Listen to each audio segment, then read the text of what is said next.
julle en baie welkom terug by vandag se aanlyn diens. Soos altyd is dit so lekker om saam met julle te kuier vandag. Julle, ons is nog steeds besig met ons sweefreeks, waar ons vliegtuig oor al die belangrike plekke in die Bybel vlieg en wat ons gaan kyk wat daar gebeur het.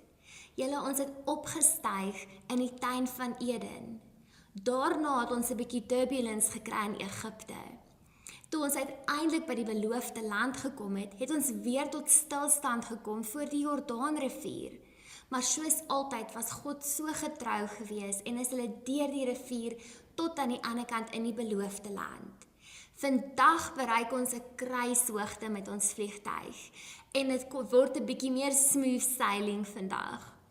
Julle, as julle ooit die geleentheid kry om 'n venstersitplek in die vliegtuig te kry, dan moet julle dit vat. Op 'n mooi dag wanneer daar nie onweer is nie, sal jy nie kan glo wat jy alles uit die vliegtuigvenster uit kan sien nie.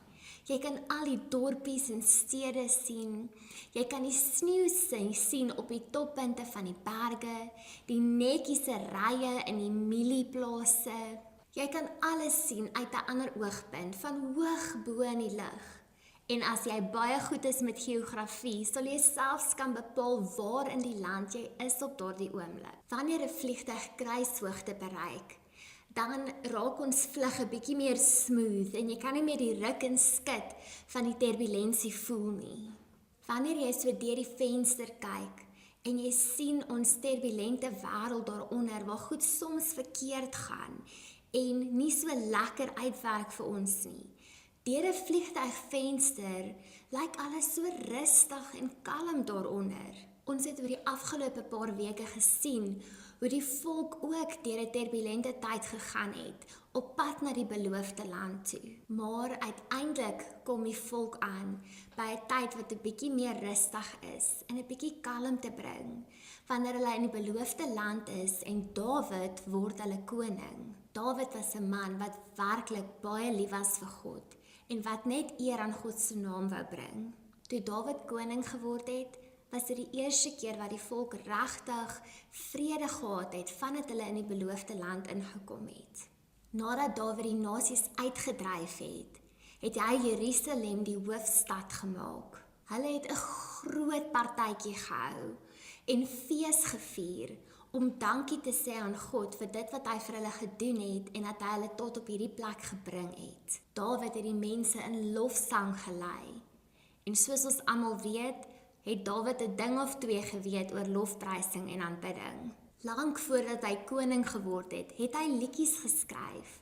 Meeste van die liedjies in psalms is deur Dawid geskryf en ons sing daai liedjies tot vandag toe nog in ons kerke.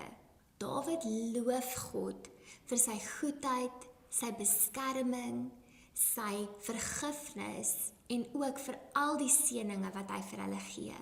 Dawid het die mense geleer dat hulle God in alle tye moet loof en prys. Net so vandag verdien God ook ons lof en prys. Hy verdien ons lof en prys vir die mooi kerk wat ons kan hê. Die feit dat ons kan skool toe gaan, kosies het om te eet, dat ons maats het, familie het, as jy gesond is vandag, dit is alles goedjies waarvoor ons God moet eer gee en dankie sê vir hom, vir alles wat ons het.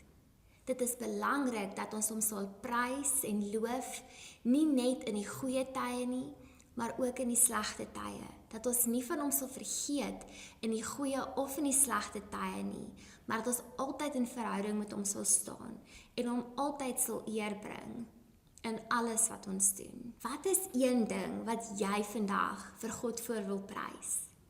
Ek wil hê jy moet bietjie daaroor gaan dink en vanaand as jy op jou knie gaan om te bid, onthou om vir God dankie te sê vir al die goeie dinge in jou lewe en dat hy elke dag saam met jou is, net soos wat sy woord beloof het. Kom ons sluit ons oë. Hemelse Vader, vandag wil ek U net prys vir al die goeie goed in my lewe. Dankie dat U vir my sorg en dat U vir my omgee.